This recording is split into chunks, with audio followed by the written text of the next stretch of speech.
اب یہ اپنی بپتا سنا رہا ہے، کہہ رہا ہے شاہ بوئے برد از اسرار من، متہم شد پیش شاہ گفتار من، مگر جناب شاہ نے تو میری بو پالی. بو سے مراد ہے یہ وہ ہے مجاز، یعنی بو سبب ہوتا ہے کسی چیز کے جاننے کا. کوئی چیز اگر گھر میں پک رہی ہے تو اس کی بو آ رہی ہے نا، تو آپ سمجھ گئے کہ بھئی کیا پک رہا ہے. کوئی اگر کہیں کوئی پرفیوم ہے تو اس کی خوشبو آ گئی تو پتہ چل گیا کون ہے. اسی طرح پھولوں کی خوشبو آ گئی تو پتہ چل گیا کون سا پھول ہے. تو یہ بو جو ہوتی ہے یہ سبب ہوتی ہے چیز تک پہنچنے کی. تو اس لیے یہاں بو بولا، بو سے مراد ہے یعنی اس کا دین. تو سبب بول کے مسبب مراد لیا. شاہ بوئے برد، شاہ نے میرا سراغ لگا لیا، از اسرار من، میرے بھید کا، میرے بھیدوں کا شاہ نے سراغ لگا لیا، یعنی اس کی بو پالی. متہم شد پیش شاہ گفتار من، اور پھر کیا ہوا کہ شاہ کے سامنے میری بات جو ہے وہ جھوٹی قرار پا گئی اور میں جھوٹا ہو گیا. یعنی میں اپنا دین نہیں چھپا سکا.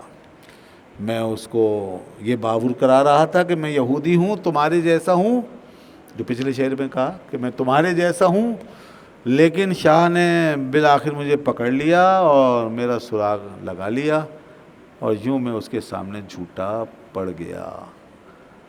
سمجھے بھائی؟ تو میں ہو گیا اس کے سامنے مشکوک. متہم کہتے ہیں جس پہ تہمت لگی ہوئی ہو، جھوٹا متہم. حدیث میں آتا ہے اتقوا موادع التہم، تہمت کی جگہوں سے اپنے آپ کو بچاؤ. جب آپ پہ تہمت لگنے والی ہو تو دور رہو، ایسا کام نہ کرو، ایسی چیز ظاہر نہ کرو جس سے آپ پر تہمت لگے. مثال کے طور پہ آپ کوئی شراب کی بوتل چائے خالی ہے ہاتھ میں لے کے گھوم رہے ہو، لوگ یہی سمجھیں گے شراب پی ہے. یا آپ شراب خانے کے سامنے آ رہے ہو، جا رہے ہو، وہاں گئے ہو اور آ رہے ہو، لوگ سمجھیں گے شراب پی کر آ رہا ہے. یا آپ سینما گھر سے کہ اس کے سامنے ٹہل رہے ہو، اس کے آگے جا رہے ہو، آ رہے ہو، تو سمجھیں گے یہ سینما دیکھ رہا ہے، اور وغیرہ وغیرہ. اسی طرح کسی بھی برائی کی جگہ پر آپ کو برا ہی سمجھا جائے گا. اور انڈرسٹوڈ بات ہے، مسجد سے آؤ گے تو چاہے نماز نہ پڑھی ہو، لوگ اچھا گمان کریں گے، کہیں گے یار نمازی ہے، مسجد سے آ رہا ہے.